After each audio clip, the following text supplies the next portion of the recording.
अब आपको कैसे रहना है, जैसे रहना है, सुख में या दुख में, वो आप बोते चलिए। जो बोते चलेंगे वो आगे काटते चलेंगे। हमने जो पहले किया था आज मिल रहा है, जो आज करेंगे वो आगे के लिए है, और समर्पण कर देंगे भगवान में तो जन्म मृत्यु से मुक्ति मिल जाएगी। नारद जी ने कहा, व्यास जी आप भागवत जी की रचना कीजिए। अब क्या हुआ, महाभारत से वेद व्यास जी ने भागवत जी की शुरुआत की। महाभारत कौन सा भारत, कौन सा भारत? महाभारत।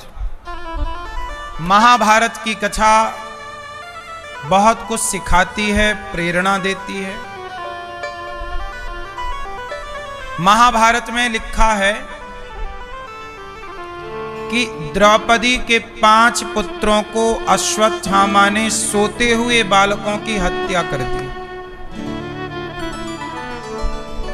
जब ये बात द्रौपदी को पता चली तो द्रौपदी माता शिशूनां निधनम, माता शिशूनां निधनम सुतानां निशम्य घोरम परितप्यमाना। माता द्रौपदी अपने पुत्रों का निधन, अश्वत्थामा ने द्रौपदी के 5 पुत्रों को सोते हुए मार दिया, गर्दन काट ली। अच्छा, किसके कहने से काटी? दुर्योधन। दुर्योधन मर रहा है, पर मरते मरते भी उसकी इच्छा क्या है कि मैं जीत जाऊं। दुर्योधन ने जीतने के लिए अपने 99 भाइयों को मरवा दिया। किसके लिए? कर्ण जैसे मित्र को मरवा दिया, पितामह भीष्म को मरवा दिया, गुरु द्रोणाचार्य को मरवा दिया, सर्वनाश करा लिया दुर्योधन ने। किसके चक्कर में? जीतने के चक्कर में। और कौन सी लड़ाई लड़ रहा था दुर्योधन? बताओ, दुर्योधन धर्म की लड़ाई लड़ रहा था कि अधर्म की? और वो अधर्म को जिताना चाहता था। वो किसकी जीत कराना चाहता था? अधर्म की। अधर्म की जीत तो करा ना पाया, अपने वंश को ही समाप्त करा लिया। अधर्म के संग खड़े हो जाओगे तो सर्वनाश होगा। इसलिए कभी भी अधर्म के साथ मत खड़े होइए। धर्म किस तरफ है ये देखिए, धर्म किस तरह की बात करता है ये समझिए। धर्म पांडवों के पक्ष में है। अच्छा ये बताओ, दुर्योधन का सर्वनाश हो गया, इसका जिम्मेदार कौन है? कोई रोने वाला नहीं बचा। धृतराष्ट्र को भीम भैया रोटी कैसे देते हैं? ऐसे, ए बुढ़ा ये रोटी खा, ऐसे। एक रोटी इस कोने में फेंकते हैं, ए बुढ़ा ये रोटी, और दूसरी रोटी इस कोने में। और धृतराष्ट्र तो अंधे थे, अंधे रोटी ढूंढते हैं, ये अच्छा ये रोटी मिल गई, वो चटनी कहाँ है? अगर भीम ये रखी चटनी। वो आते फिर ऐसे चटनी ढूंढते, अचार ढूंढते, अचार रोटी खाते। अच्छा बताओ, भीम भैया धृतराष्ट्र के साथ ऐसा व्यवहार कर रहे हैं जैसे कुत्ते के साथ व्यवहार किया जाता है। अच्छा ये बताओ, ये भीम भैया का व्यवहार धृतराष्ट्र के लिए सही है कि गलत है? जोर से, जोर से, हाँ? जोर से। मैया, भीम भैया का व्यवहार धृतराष्ट्र के लिए सही है कि गलत? कितने लोगों को लगता है कि भीम भैया का व्यवहार गलत है? जिनको गलत लगता वो हाथ उठाओ। धृतराष्ट्र के साथ ऐसा व्यवहार कर रहे हैं। किस किस को लगता कि सही है? और कुछ लोग किसी में हाथ नहीं उठा रहे हैं। तीसरा ऑप्शन भी दूं क्या?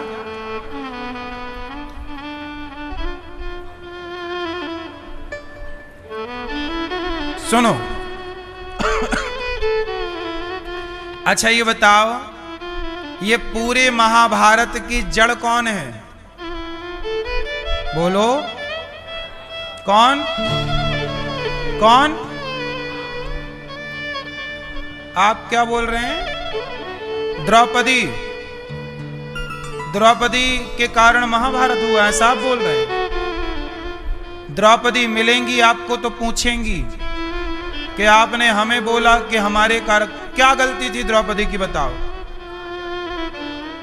तो अंधे का अंधा होता है। यदि आप ये किसी को कह दो तो क्या भरी सभा में उसके कपड़े उतारना सही है? फिर कहां ऐसा आपने पढ़ा के लिखा है? द्रौपदी ने ऐसा कहा ही नहीं। महाभारत पढ़ी आपने? तो फिर क्यों बोल रहे हो? द्रौपदी ने ये शब्द कहे ही नहीं थे कि अंधे कंधे होते हैं। ये आप लोगों ने केवल सुना है और सुन के द्रौपदी को आरोप लगाते रहते हैं। द्वापर युग में ये घटना हुई थी। आज कलयुग में भी आप लोगों से पूछो कि महाभारत किसके कारण हुआ, तो 85% लोग कहेंगे द्रौपदी के कारण, जबकि द्रौपदी ने ऐसा बोला ही नहीं था। मतलब झूठा आरोप लोगों ने पूरे महाभारत में कहीं ये बात नहीं लिखी कि द्रौपदी ने कहीं ऐसा बोला हो कि अंधों के अंधे होते हैं। बोला ही नहीं। ये टीवी सीरियलों में आप लोगों ने देखा है और टीवी वाले कुछ भी दिखाते हैं। आपको लगता सही है? सोचिए, आज भी लोग गलत द्रौपदी को ही ठहराते हैं। द्रौपदी के भरी सभा में कपड़े किसने उतारे? दुशासन ने। आपको दुशासन की गलती नहीं दिख रही है? जो भरी सभा में एक नारी को निर्वस्त्र किए जा रहा है। द्रौपदी का बोला हुआ याद है, पर दुशासन का किया हुआ किसी को याद नहीं है। अब बताओ, बोलना ज्यादा बड़ी बात है कि भरी सभा में कपड़े उतारना ये ज्यादा बड़ा गुनाह था? चलो द्रौपदी ने थोड़ी देर के लिए मान लो कि बोला, तो यही तो बोला अंधों के अंधे होते हैं। तो अंधों के अंधे होते हैं, एक तराजू के पलड़े में आप इन शब्दों को रख दीजिए और दूसरे पलड़े पर दुशासन के द्वारा द्रौपदी के कपड़े उतारने का पाप रख दीजिए, कर्म रख दीजिए। दुर्योधन बोल रहा है कि द्रौपदी के कपड़े उतार के मेरी गोद में लाके बिठा दो, तो दुर्योधन का ये शब्द रखिए। बताओ, द्रौपदी के शब्द भारी दिखेंगे कि दुर्योधन और दुशासन का कर्म भारी है? किसका पलड़ा भारी है भैया बताओ? फिर भी आप द्रौपदी को ही गलत ठहरा रहे हैं। क्यों? आप लोग विचार नहीं करते। आप लोग गलत को गलत नहीं कहते, सही को गलत कहते हैं। आज भी यही है। आज भी यही है कि ये दास अनिरुद्धाचार्य समाज के सुधार में मैंने कोई बात कही कि लिव इन में रहना गलत है, तो लोगों ने मुझे ही गलत कहा। क्योंकि ये वही चले आ रहे हैं ना कि द्रौपदी की गलती ही दिखती है इनको, दुर्योधन की गलती। जो बात आपके हित में है वो भी आपको खराब लग रही है। क्यों? बात सही है। इसलिए इस कलयुग में आप झूठ जितना बोल सकते हैं बोलिए, पर सच बोलने के पहले 100 बार सोचिए। क्योंकि झूठ का मुंह कोई नहीं बंद करता, सच का मुंह सब बंद करना चाहते हैं। लिव इन खुलेआम चल रहा है। लिव इन मतलब आज इस स्त्री के संग, आज उस पुरुष के संग अदला बदली करते रहते हैं। जब तक मन हुआ इस महिला के संग रह लिया, इस लड़की के संग रह लिया, इस लड़के के संग रह लिया, मन भर गया तो फिर बदल लिया।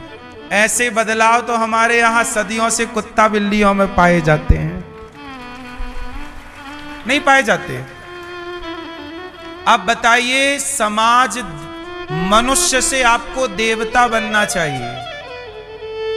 स्त्री अपने पति पातिव्रत धर्म से इतनी पूज्य बन जाती है कि वो नारी समाज में पूजती है, अनुसुईया बनकर, सीता बनकर, दुर्गा बनकर। पर वह नारी यदि गलत आचरण करने लग जाएगी तो क्या समाज उसे पूजेगा? बोलो। आपको पता लग जाए कि ये महिला 4 लड़कों के संग रह चुकी है, ये स्त्री, तो क्या आप उसे अपनी बहू बनाओगे? आपको पता चल जाए कि ये लड़का 4 स्त्रियों के संग रह चुका है लिव इन में, तो क्या ऐसे लड़के को आप अपनी बेटी के लिए दामाद बनाओगे, चुनोगे? बोलो। यही तो हमने कहा। तो लोग विरोध हमारा ही कर रहे हैं। ये गलत परंपरा जो चल पड़ी है, इस गलत परंपरा का विरोध कोई नहीं कर रहा, अभी भी नहीं कर रहा। विरोध किसका करेंगे? अनिरुद्धाचार्य का, क्योंकि अनिरुद्धाचार्य सही कह रहा है। बोलो हां, सही कहो तो विरोध है, वरना गलत करने वालों का कहां कोई विरोध कर रहा है। आजकल तो लोग गलत कर रहे हैं, इसको छोड़ के उसके संग, उसको छोड़ के उसके संग, और उसको वो ठीक बता रहे हैं। बोले माई लाइफ माई चॉइस, मैं कुछ भी करूं, आप कौन होते हैं? तो भाई तुम करो ना, 4 जगह मुंह मारो, हम थोड़ी बोल रहे हैं। वो तो जो हमारे पास आते हैं सुनने, उनको समझाते हैं कि दुनिया मुंह मारती रहे, तुम सही चलना। तुम्हें मुंह ही मारना है तो मारो, तुम्हें थोड़ी पकड़ने कोई आएगा। क्यों? सही है कि गलत है? भाई हमारे पास जो आएगा हम उसे तो समझाएंगे सही। अब तुमने कसम ही खा रखी है कि भाई हमें मुंह मारना है, तो तुम्हारा मुंह पकड़ने भी नहीं आएंगे ना हम, है ना? मुंह मारने वालों को ही बुरा लग रहा है। सही है कि नहीं? हाँ। इसलिए जीवन में पवित्र आचरण हो। द्रौपदी की गलती नहीं थी साहब महाभारत में। सोचिए, ये बात आप आज समझ पाए कि गलती द्रौपदी की नहीं थी, गलती दुशासन और दुर्योधन और धृतराष्ट्र की थी। गलत धृतराष्ट्र थे जो भरी सभा में द्रौपदी के कपड़े उतरने दे रहे थे। रोका क्यों नहीं? आप राजा थे, और जब आप राजा थे तो आपको विरोध करना था, आपने नहीं रोका। और जब आपने नहीं रोका तो फिर आपको कुत्तों की तरह रोटी दे रहे हैं भीम भैया, तो तुम इसी लायक हो। तुमने समय रहते कौन से अच्छे काम किए हैं? लाक्षागृह में बंद करके कौरवों को जिंदा जलाने का षड्यंत्र इन्हीं धृतराष्ट्र और इनका बेटा दुर्योधन ने तो रचा था। अब तुम्हें सम्मान की रोटी देंगे क्या? जिन पांडवों को तुम जिंदा जलाना चाहते थे, आज वो भीम कम से कम कुत्तों की तरह ही सही तुम्हें रोटी दे रहा है, तुम इस रोटी के योग्य भी नहीं हो।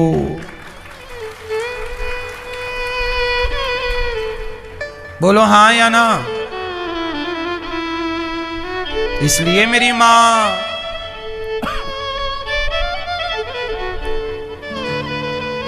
आप लोग इन बातों को समझिए कि द्रौपदी की गलती नहीं थी, फिर भी समाज गलत किसे कहता? महाभारत का जिम्मेदार किसे मानता है? द्रौपदी को, जबकि जिम्मेदार कौन था? दुर्योधन। उसी तरह आज भी समाज में, भारत में पश्चिमी सभ्यता घुसी आ रही है। लिव इन जैसा गंदा कुत्ता बिल्ली का कल्चर घुसा आ रहा है, और उसमें भी लोग गाली अनिरुद्धाचार्य को दे रहे हैं, गलत हमें कह रहे हैं, जबकि गलत वो लोग हैं जो इसका समर्थन करते हैं।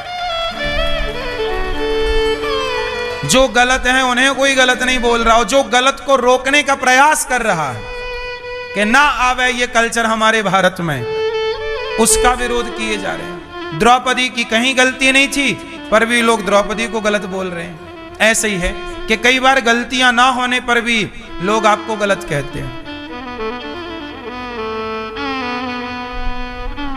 क्योंकि आप सच को समझते ही नहीं हैं। झूठ इतना बोलते हैं लोग, इतना झूठ, इतना झूठ, इतना झूठ, कि आपको सच सुनने की आदत समाप्त हो गई। अब आपको सच सुनाई भी पड़ जाए तो आप स्वीकार नहीं करते, क्योंकि चारों ओर से झूठ झूठ गूंज रहा है। गलत को आप सच मान बैठे हैं, और कोई सच कहे तो आपको वही गलत लगता है, ये सच क्यों बोल रहा है, क्योंकि आदत झूठ सुनने की है।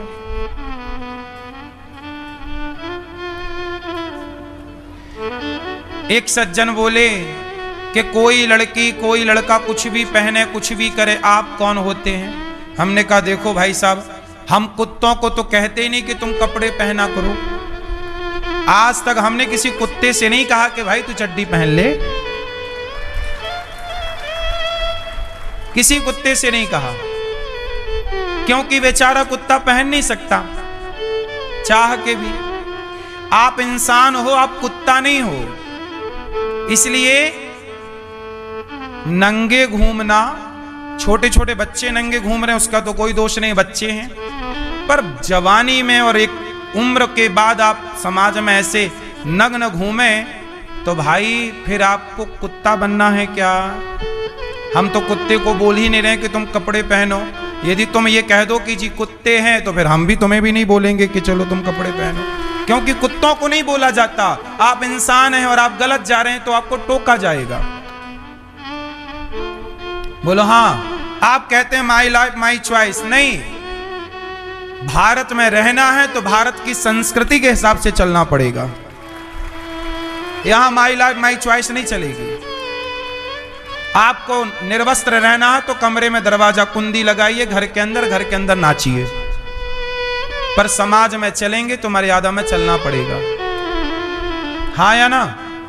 आपको नंगे घूमना है तो घर के अंदर रहिए, समाज में निकलिए तो मर्यादा में निकलिए, यही धर्म है। क्या कहते हैं आप लोग, सही है कि गलत है? समाज में रहने वाले को समाज के हिसाब से चलना पड़ता है।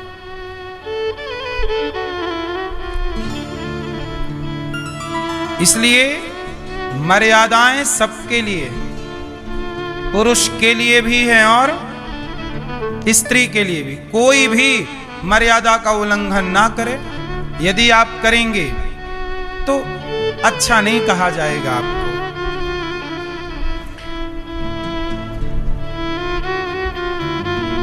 अच्छा सच बताओ, जो समाज में कम कपड़े पहन के घूमते हैं, समाज उन्हें अच्छा समझता है कि बुरा है? फिर इसलिए आज मैं पद्म पुराण पढ़ रहा था। आज आप कहोगे तो मैं लिखा हुआ बताऊंगा। पद्म पुराण में लिखा था स्पष्ट कि जब बच्चे गलत रास्ते पर जाएं तो माता को, पिता को और गुरु को, इन तीन लोगों के बारे में लिखा था कि वो कड़े शब्दों में, ये लिखा था कड़े शब्दों में, कठोर शब्दों में उन बच्चों को डांटें और डांट फटकार के उन्हें गलत रास्ते से सही रास्ते पर लाएं। लिखा है, जो लिखा है हम लोग वही कहते हैं। कड़े शब्दों का प्रयोग करना पड़ता है इसलिए करते हैं। मीठे शब्दों से परिवर्तन नहीं होता। हाँ या ना? द्रौपदी के 5 पुत्र मारे गए। किसने मारा? अश्वत्थामा ने। अश्वत्थामा को किसने कहा? दुर्योधन ने। दुर्योधन ने क्यों मरवाया? दुर्योधन पांडवों को मारना चाहता था, महाभारत जीतना चाहता था। जीत के चक्कर में गलत करवा रहा है, बच्चों को मरवा रहा है, गलत काम किए जा रहा है। जीतना बुराई नहीं है साहब, पर धर्म से जीतो, अधर्म से क्या जीतना। इसलिए महाभारत का युद्ध जो हुआ किसकी गलती से हुआ? दुर्योधन का सर्वनाश क्यों हुआ? क्योंकि दुर्योधन गलत था। इसलिए आप भी याद रखिएगा, गलत कभी ना जाइएगा, गलत रास्ते पर कभी ना चलिएगा। कोई भी गलत क्यों ना हो, परिणाम बुरा होगा।